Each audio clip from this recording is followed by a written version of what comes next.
There are some facts that we need to know, beloved in Christ Jesus. God has everything for us, His children, in abundance.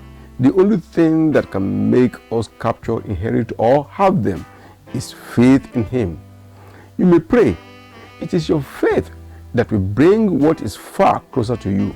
Our living and sustenance as children of God depends on our faith.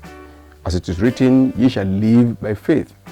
Our comfort and enjoyment in Christ is determined by our faith in our walk with Him. Not getting what you righteously want or need means something is wrong with your faith. Daniel's continued prayer until the angel appeared was because of his unrelenting faith in God.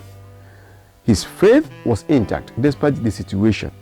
His faith was the fire in his bones that kept him going.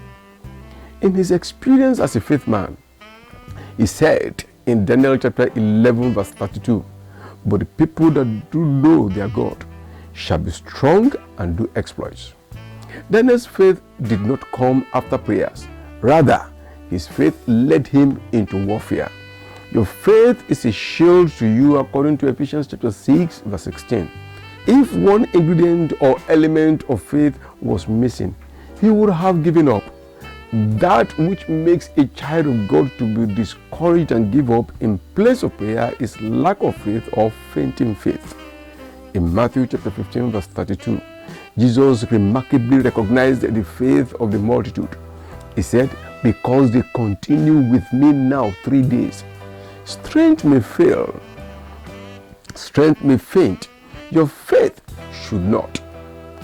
In 2 Timothy chapter 1 verse 7, the 3 elements of faith are mentioned there. So, for God hath not given us the spirit of fear, but of power and of love and of a sound mind. Power, love, sound mind. The agenda of the enemy is to damage one or all of these elements of faith. Are you a child of God?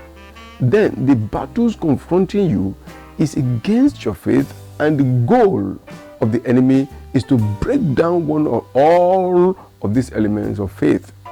Are you fearful? Your faith has been tampered with. Are you easily irritated and lose interest?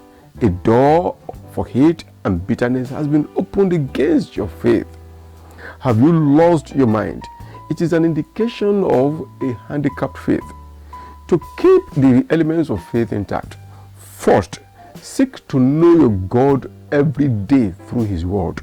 Secondly, continue with Him season in, season out in prayer. Luke chapter 18 verse 1 says, "And He spake a parable unto them to this end, that men ought always to pray and not to faint." 30 minutes in Him each day gives your day profitable instructions to follow. But there is a message from the crow of the cock. 2 Corinthians chapter 4 verses 15 through 17.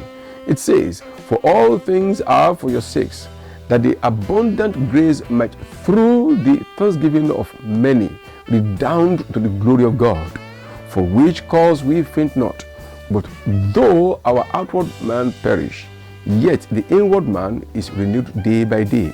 For our light affliction, which is but for a moment, worketh for us a far more exceeding and eternal weight of glory."